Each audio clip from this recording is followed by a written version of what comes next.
Сиз жетектеп турган Азаттык күн алгысы ошол Аксы окуясын алгач чагылдырып, анан бир дүйнөдө бир дүңгүрөгөн окуя болгон да, ошол бир чоң бир себепкер. Айтсаңыз, ошол Аксы окуясындагы чындыкты алып чыгуу ошол учурда канчалык татаал болгон жана мындай коркунучтуулугу канчалык болгон? Ачыгын айтканда, ал мезгилде биз Устаранын мизинде жүргөндөй эле болчубуз. Себеби ошол Аксы окуясын айткандан баштап азаттыкка мамиле бийлик тарабынан өзгөргөн. Биз дагы улам Аксы окуясынын ага чейинки эле баягы чындыкты элге жеткиребиз деп, Азаттык радиосу бүт бардыгына жана кайыл болуп, башыбызды баталга сайып аракет кылганбыз. Ушул жылы, ушул күнү, ушул саатта, мына саат 6-да отурабыз.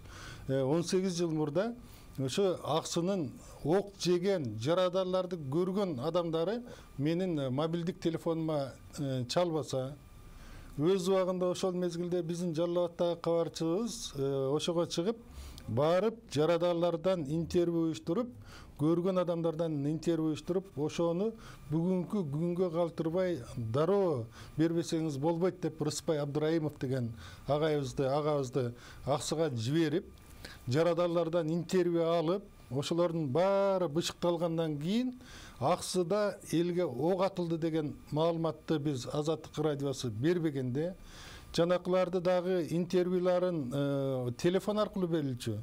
Үндөрү жазылган, айрымдары эртеси күнү ошо түнү каза болгон. Ошолордун үндөрүн алмайынча, акыйкаттык биз маалыматты так уже алмайынча, биз ал убакта Азаттыкта эч бир маалыматты чыгарчу эмеспиз.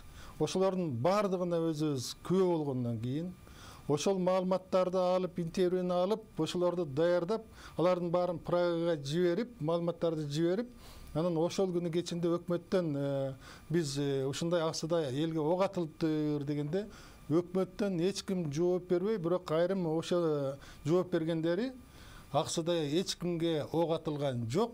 Алар мас адамдар келе жатып, бири-бирин ошо мушташып, бири-бирине бычак сайышып алыптыр деген маалыматты айта баштаган ошол күндөрдөн.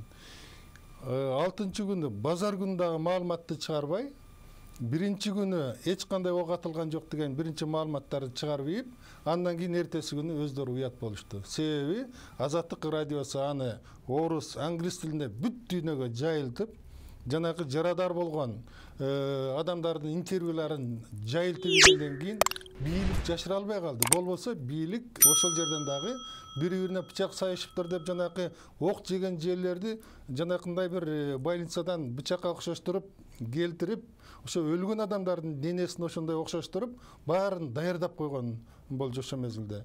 Бүт дүйнөгө маалымат чыгып кеткенден кийин бийлик акырында маалыматтык ушундай бир чындыктан жеңилгенден кийин Танаев мойнуна алган маалыматтык согушта биз Азаттык радиосун утулдук деп ошон үчүн айткан. Бийлик бул маселени таптакыр башкача кылмакчы, болбосо Өзбекстандагы жанакы элге ок атылгандай жаап жашырып элге ачык айтмаган эмес да.